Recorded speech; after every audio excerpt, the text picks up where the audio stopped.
Assalaamu calaykum waraxmatullaahi wabarakaatuh. Soo dhowaada saaxiibayaal. In la rabaayadeeyo xayawaanaadka duurjoogta ah, gaar ahaan kuwa halista ah ee wax ugaarsada ma ahan mid fudud, balse dadka qaar ayay u suurta gashay inay rabaayadeeyaan oo ay guryahooda ku haystaan.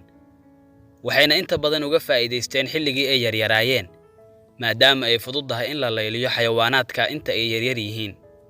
Muuqaalkan waxaynu ku soo qaadanaynaa 6 xayawaan oo halis ah, kuwaasi oo la rabaayadeeyay isla markaana laga dhigay guri joog. Lambar 1 Cayman. Caymanku waa nooc ka mid ah yaxaaska, waana xayawaan halis ah.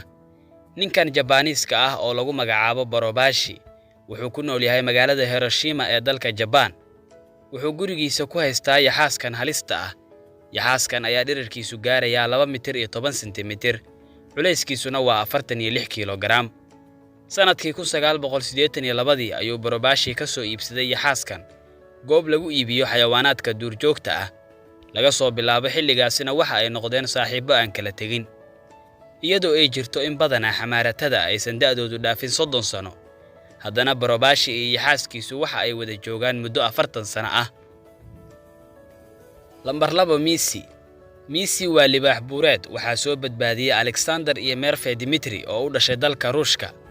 Waxayna keeneen gurigooda wayna daaweeyeen. Xilliga ay soo badbaadinayeen wuxuu libaaxani jiray 3 bilood oo kaliya.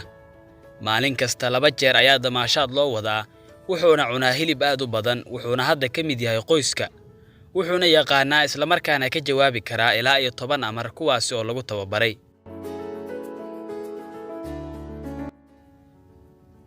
Lambar 3 Jeerta.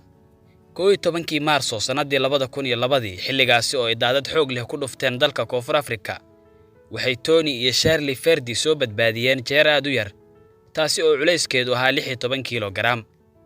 Jeertan oo lagu magacaabo Jessica ayaa aad u tabar yarayd, mana aysan awoodin inay ka istaagto biyaha, waxayna u muuqatay mid xilligaasi dhalatay.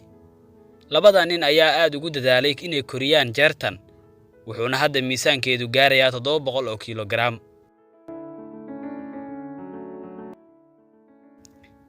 Lambar 4 Dubka. Xilli laga joogo 23 sano, waxay Stiblana iyo Yori Badlingo u istaageen inay korsadaan dub aad u yar, kaasi oo gaarayay 3 bilood. Dubkan ayaa ahaa hooyo la'aan, waxaana hooyadii ugaarsi ku dilay nin ugaarsada ah.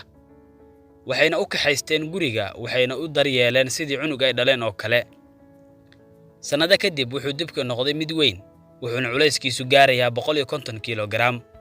Wuxuuna maalin kasta cunaa 25 kilogram oo isugu jirta kalluun, khudaar iyo ukun. Dubkan waxaa lagu magacaabaa Siban, wuxuuna caan ka noqday baraha bulshada, wuxuuna ka soo muuqday filimaanta qaar.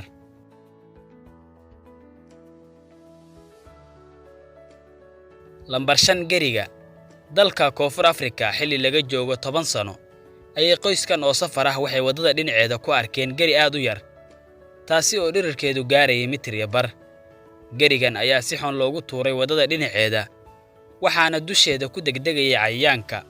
Waxayna u muuqatay mid hooyadeed ka tagtay, balse 6 ka mid ah qoyska ayaa isla soo qaaday, waxayna soo saareen gaarigooda. Intaa kadibna waxa ay geeyeen beer ay lahaayeen, wayna koriyeen, waxayna ugu magac dareen Veni. Lambar 6 Dhurwaaga ama waraabaha. Kadib markii sawirkan lagu faafiyay baraha bulshada, wuxuu soo jiitay indhaha caalamka. Waa koox Nigerian ah oo soo qabatay dhurwaaga oo nool, isla markaana rabaayadeeya.